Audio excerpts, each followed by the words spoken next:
What is up, guys? And for Forward Progress Madden.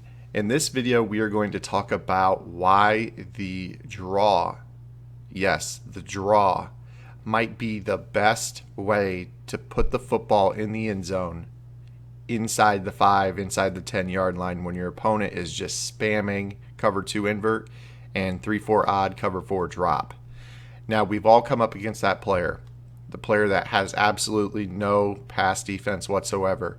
You go 5 of 5, 6 of 6, 6 of 7 every drive down into his 5-yard line, and then your offense falters. You can't put the ball in the end zone because that cover 4, that cover 2 invert boxes up the run, but the passing windows aren't big enough to score the football inside that 5-yard line.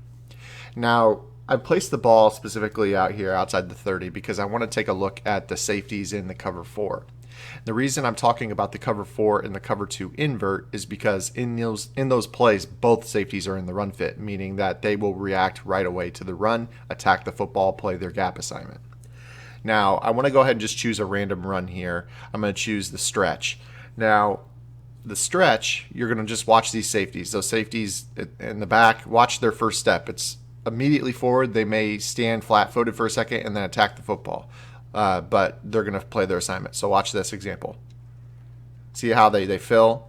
Now, the outside linebacker did a pretty good job getting penetration into the backfield, but you can see that both these safeties, they didn't drift. They just stood flat-footed and then filled their lane.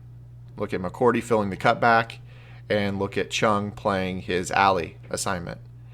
Now, because of that, that's what makes running the ball up the middle against cover 4 so difficult, is that you've got this front 7 playing their gap assignment, and then you've got these safeties also coming up in run support, meaning that there's 9 players in the run fit. Well, 9 players in the run fit against, you've got 7 players blocking. That's mathematically, it's tough, and you're not going to score in the red zone because you're taking that mathematical disadvantage into a small area where you've got those 9 players confined in the box, and they're all going to attack the line of scrimmage when you're on the 5, the 4, the 2, and you just can't get the ball in.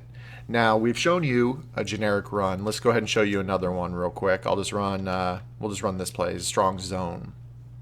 Again, watch the safeties in the run fit. First step is fill the lane. Now, miracle, we got through there and we're gone, but that's not typical. That's not typical. We'll go ahead and run it again and just kind of show you that these safeties typically do fill their lane. The block sheds by the interior lineman, and we can't really move the football. So what we really want to look for is a play where we can take those safeties out of the equation. So when we call a mid-draw, I want you to take a look at what the safeties do compared to all these other runs. They immediately go backwards. Now, what that does is these draws will immediately take these safeties out of the equation.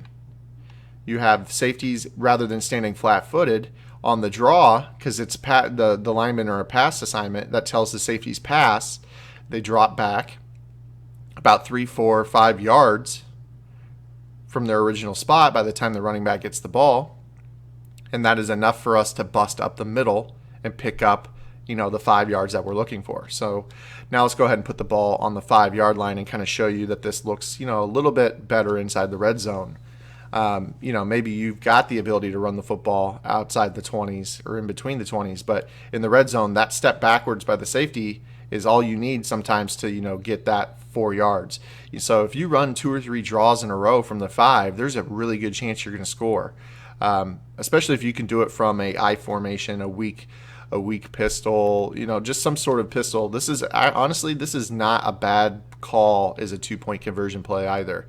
Of course, you have to get good blocks by your linemen. If you have poor linemen, then you're not going to score the football. But you can see there that there's a big hole that opens up when you're trying to run this as a is a play inside the red zone. So if you guys like this video, please be sure to give it a thumbs up. I appreciate you guys' continued support on this channel. I've had a lot of growth this year, and I hope that it continues. So drop us a like, and if you're not subscribed, definitely subscribe. I'll talk to you guys tomorrow. See ya.